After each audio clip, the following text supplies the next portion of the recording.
Have you ever had any job that just went completely sideways, and like how did you handle it, or like what was the end result?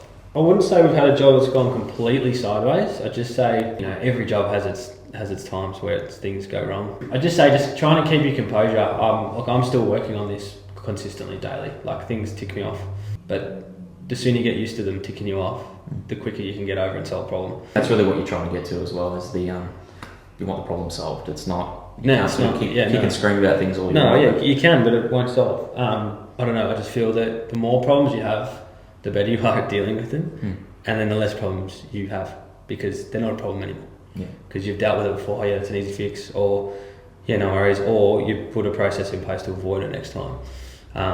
So every time we make a mistake or someone makes a mistake, we sit down and we go, how big is the mistake, first of all? Like, is it minor, or is it just, everyone makes mistakes every day? So is it big? Is it major?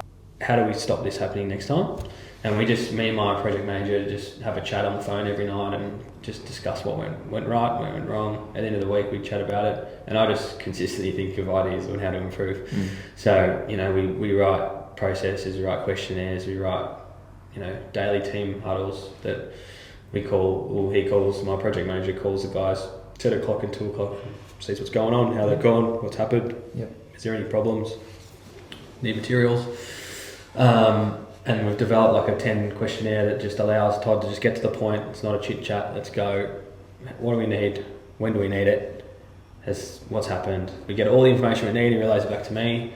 We go, all right, we've got to sort this out. What's happened? Or we use a site diary, which is just an app that the boys are allowed to post photos, site updates, everything. Just trying to continuously not reinvent the wheel, but build those little minor things to help. And is it so it doesn't like compile and sort of snowball into bigger problems as well? Like, if you've got all these sort of little things in place, and you've got your site diary, and you've got these questionnaires that you're doing, all of these other ways that you can sort of fine tune how your company operates, and sort of how your boys operate on site as well.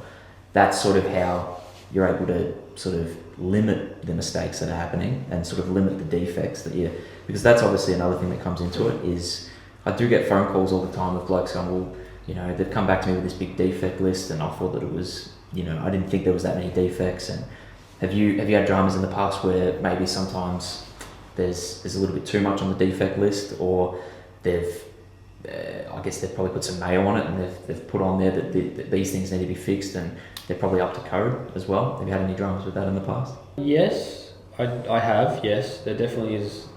It's just all about communication. Like, just got to communicate to them. Look, realistically, if it's on the defect list now for us, we fix it. There's no questions. If they're not happy with it, we fix it. And that's just, we don't argue about it.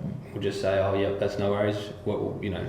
It's like a paint defect or something that's minuscule, minor. No worries, we'll get it fixed. We haven't really had any major defects other than just your miscellaneous painting or tiling or grouting or just caulking, just little ones which we'll fix, no worries. But if that person's not happy with the work, there's a deeper problem there, I feel. There's something going on in your systems and processes that you've missed that, and there's a massive defect list.